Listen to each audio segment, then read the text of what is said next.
आजच्या भागामध्ये आपण पाहणार आहोत की आसावरी रात्रीच्या वेळेला जाग्यावर नसते. मध्येच ना आता शरू आणि त्यासोबत अणूला जाग येते. त्या बघतात तर इकडे कुठेही त्यांना आसावरी दिसत नाही. मग आता त्या दोघीही जणी आसावरीला बघण्यासाठी बाहेर म्हणून जातात.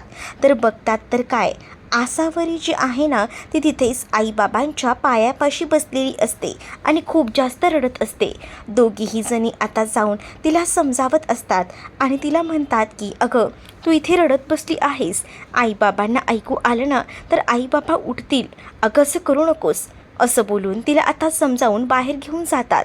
जेव्हा तिला समजावून बाहेर नेलं जातं तेव्हा तिला विचारलं जातं की काय झालं आहे नेमकं, तू का रडतेस.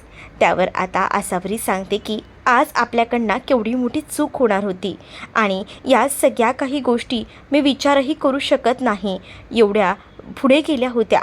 मग काय झालं असंही आता शरू तिला विचारते. त्यावरती लग्नामध्ये घडलेला प्रसंग सांगते. ती जेव्हा तिथे उभी होती तेव्हा पमा आणि सुभाष आले होते आणि ते आसावरीबद्दल खूप काही बोलत होते आणि तेच माझं कन्यादानही करणार होते. आणि तेव्हाच माझे डोळे उघडले की मी ह्या सगळ्या काही गोष्टी काय करते, कारण आपले आईबाबा आपल्यासाठी काय काय म्हणून करतात. म्हणजेच येत्या 24 वर्षामध्ये आपल्याला जन्माला घातल्यापासून ते आतापर्यंत काही कमी पडू नये म्हणून जे हवं ते सगळं काही त्यांनी केलं आहे. आणि मग आपण त्यांच्यासाठी काय करतो आहे हे चुकीचं आहे आणि म्हणूनच तर मी हे लग्न करायला नकार दिला. याचं कारण हेच आहे असंही आता ती म्हणत असते. मग दुसरीकडे मात्र या सगळ्यामध्ये तुझी काहीच चूक नाही आहे. जी चूक असेल ती आमची आहे, कारण आम्हीच तुला फोर्स केलं आणि आमचं ऐकून तू ह्या लग्नासाठी तयार झाली. अणूही तेच सांगते. पण त्याच वेळेला आसावरी म्हणते की तुमच्या या सगळ्यामध्ये ना मला एक गोष्ट कळली, ते म्हणजे तुम्ही माझ्या बहिणी माझ्यासाठी काही करू शकता, माझ्यापेक्षा लहान आहात, पण मला जे काही हवंय ते मिळवण्यासाठी, माझ्या सुखासाठी तुम्ही विचार करता. त्यावर आता आसावरीला शरू म्हणत असते की ताई, तू आमच्यासाठी आतापर्यंत बऱ्याच गोष्टी केल्यात, मग आम्ही तुझ्यासाठी काही केलं तर त्यात काय हरकत आहे, आम्हाला त्यात काही कमीपणा वाटत नाही, असंही आता त्या दोघीही जणी बोलून समजावू लागतात. मग तेव्हाच ना आसावरी म्हणत असते की मला गौतमसोबत लग्न करायचं आहे, पण आईबाबांच्या परवानगीने, आईबाबांच्या विरोधात जाऊन मी काही करणार नाही, असंही ती आता म्हणत असते. पण आपण जी काही चूक करत होतो ती मोठी होती आणि आईबाबांना जर नंतर कळलं असतं ना तर त्यांना किती त्रास झाला असता आणि तेच सगळं काही मला नको होतं आणि म्हणूनच हा विचार मी तेव्हाच थांबवला. मग तेव्हाच आसावरी आणि त्याचसोबत शरू आणि अणू एकत्र बसलेले असतात. त्यांना आता त्यांची चूक कळलेली असते आणि म्हणून मग त्यासुद्धा आता डोळे वगैरे फुसतात, कारण त्यांना त्यांची चूक जशी समजते ना तसं आता समजतं की नाही, आपण खूप मोठी चूक करत होतो. मग आता त्या तिघीही जणी ज्या आहेत ना त्या बोलत असतानाच पुन्हा एकदा आतमध्ये जातात, कारण बराच उशीर झाला होता आणि रात्रही झाली होती आणि वाट बघत त्या तशाच बाहेर बसल्या होत्या. मग त्यांना असं वाटतंय की आईबाबांना पुन्हा समजायला नको आणि मग काय, दोघीही जणी स्वामी आहेत आपल्याला आपल्या पाठीशी, ते नक्कीच आपल्याला मदत करतील, असं देखील आता ती म्हणत असते आणि समजावत असते. दुसऱ्या दिवशी सकाळी आता सगळी तयारी झालेली असते. म्हणजेच काय तर सगळं नियोजन व्यवस्थित करून ठेवलेलं होतं, तेच आता शरू येणार आहे म्हणून सगळ्यांना आनंद झालेला असतो आणि बाकी स्टाफसुद्धा रेडी असतात शरूच्या स्वागतासाठी. आज पुन्हा एकदा इतक्या दिवसांनंतर शरू जेव्हा ऑफिसमध्ये येते तेव्हा सगळीजणं टाळ्या वाजवू लागतात आणि शरूचं स्वागत करतात. शरू म्हणत असते की यात काय एवढं. मग आता काही अजून एक्स्ट्रा स्टाफसुद्धा त्यांनी आणून ठेवलेला असतो, जो की आता मुलींचाच असतो आणि तो स्टाफ जेव्हा येतो ना तेव्हा मात्र आता सगळ्याच बायकांची ओळख वगैरे करून दिली जाते आणि आता कसलीही कमी नाही आहे, सगळीजण एकत्र मिळून आपल्याला काम करायचं आहे असंही आता सांगितलं जातं. तेव्हाच ना दुसरीकडे मात्र सगळ्या कामाचं नियोजन सांगितलेलं असतं. तेव्हाच आकाश म्हणत असतो की तू आलीस ना की एकदम फ्रेश वाटतं आणि आता तू लीडर असणारेस यांची, मग तुला जीही काही कमी असेल ना ती सगळीजणं तुझ्याकडे येतील विचारायला, तेव्हा त्यांना सगळ्या कामामध्ये मदत कर असं देखील सांगितलेलं असतं. त्यावरती म्हणते की तू काळजी करू नकोस, मी सगळ्या जबाबदाऱ्या नीट पेलेन. तर तेव्हाच ना आता तिथे गप्पा मारून झाल्या असतील तर आपण कामाला सुरुवात करूया असं देखील आता सांगितलं जातं. कारण तिकडे आता जय आलेला असतो. जयला एका मीटिंगसाठी बाहेरच ना शरूला घेऊन जायचं असतं आणि मग तो म्हणतो की तुमचं झालं असेल तर आपण निघूया का, आणि असं बोलून तो आता तिला तिकडनं घेऊन जातो. इकडे आता मोठ्या कामांसाठी कॅटरर्सची ऑर्डर आलेली असते, म्हणूनच मोठं काम जे आहे ते पमा करत असते. पमा जेव्हा हे काम करत असते ना तेव्हा तिच्याबरोबर बाकी इतरही बायका असतात. मग आता तिने मदतीला पटापट हात चालवायला त्या बायकांना सोबत नेलेलं असतं आणि त्याच वेळेला अचानकपणे तिला सगळ्या काही जबाबदाऱ्या एकटेच पेलायच्या असतात.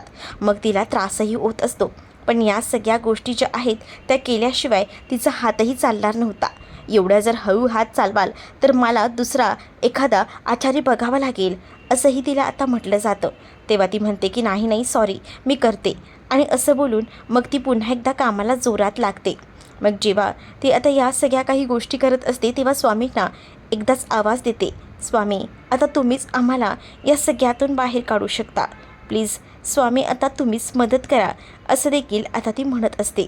जेव्हा या सगळ्या काही गोष्टी होत असतात ना तेव्हा मात्र दुसरीकडे जय जो आहे तो बसलेला असतो.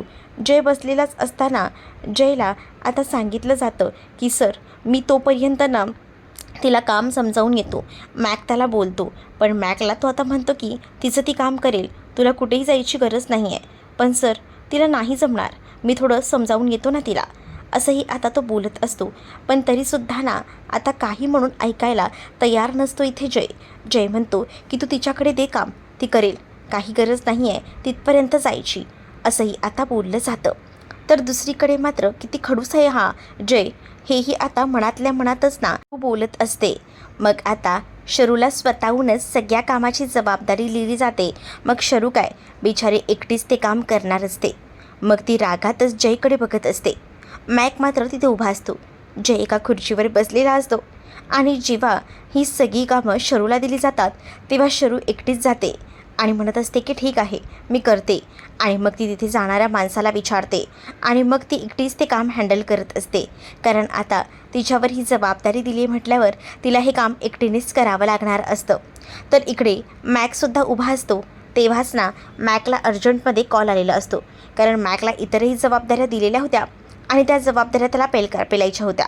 कारण आता मॅकला एका मीटिंगसाठी सुद्धा जायचं असतं.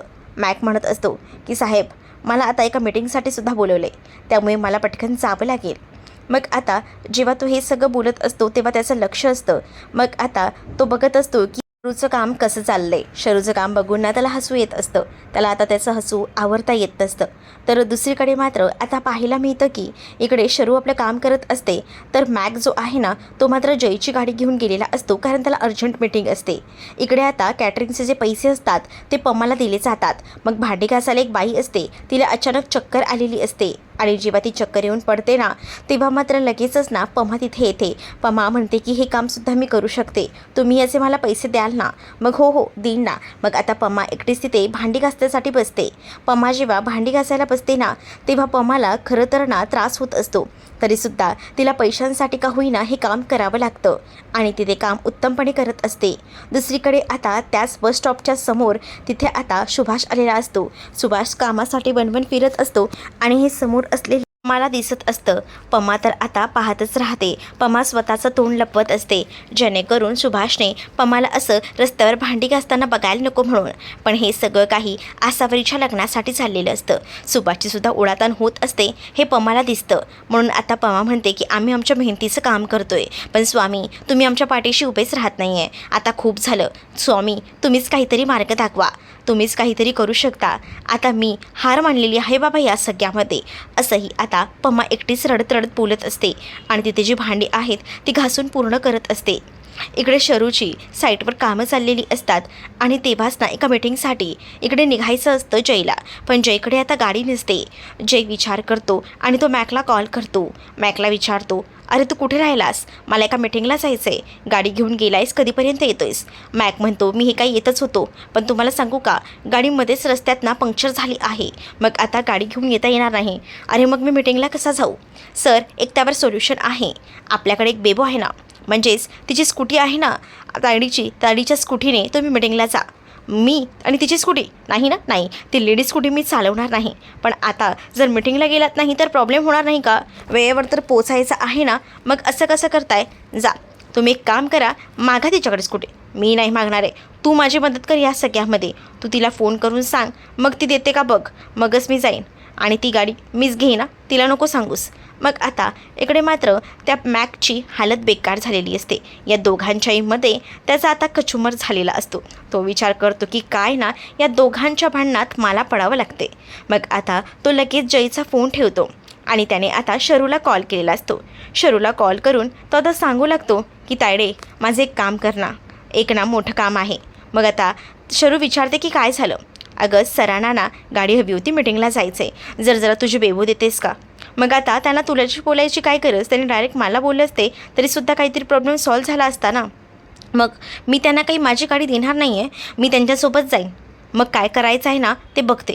मग त्यानंतर आता लगेचच शरूने फोन ठेवलेला असतो. शरू जसा फोन ठेवते लगेच ती आता त्या जयकडे जाते आणि जयला म्हणते की काय, तुम्हाला जर माझी बेबू हवी होती तर डायरेक्ट सांगायचं होतं ना. मग त्याला फोन करायची काय गरज होती? डायरेक्ट मागायला लाज वाटते का? चला या, मग मी तुम्हाला घेऊन जाते. तो म्हणत असतो की मला जायचं आहे ना, मी चालवून घेऊन जातो, तू नको येऊस. पण मी माझी बेबू कोणाच्या हातात देत नसते. या बसा पाठीमागे, जायचं आहे ना, सोडू ना तर बसा. मग आता त्याचा नाईलाज होतो. कधी नाही तो एका मुलीच्या स्कूटीवर मागे डबल सीट बसलेला असतो आणि त्याला नाईलाज असतो, बसावं लागतं. तेव्हाच ना आता त्याला शरू म्हणते की नीट पकडून बसा हां, नाहीतर माझी बुंगाट चालते हां ही बेबू, त्यामुळे नीट बसा. मग आता तो मागे धरून बसलेला असतो. तेच आता सुसाट जेव्हा ती गाडी घेते ना, तेव्हा मात्र सुसाट गाडी घेतल्याबरोबर इकडे आता त्याचा तोल जातो आणि जय बरोबर आता हिच्या मिठीतच अडकतो. जय जेव्हा आता अलगदपणे शरूच्या खांद्यावर हात ठेवतो तेव्हा दोघंही जण एकमेकांमध्ये हरवून जातात. त्याला ऑलरेडी उशीर झालेला असतो म्हणून त्यानेच सांगितलेलं असतं की एवढ्या कमी स्पीडने गाडी चालवू नकोस, फास्ट चालव, म्हणून त्यांनी फास्ट घेतलेली असते. पण फास्ट घेतल्यामुळे आता मात्र जयचा तोल जाऊन तो शरूच्या खांद्यावर हात ठेवतो. मग दोघंही जण एकमेकांकडे पाहत असतात. तर तुम्हाला हा भाग कसा वाटला हे नक्कीच मला कमेंटमध्ये सांगा आणि अशाच नवनवीन भागांसाठी आपल्या चॅनलला सुद्धा सबस्क्राईब नक्कीच करा. चला तर मग भेटूया पुढच्या भागात. तोपर्यंत टाटा, बाय.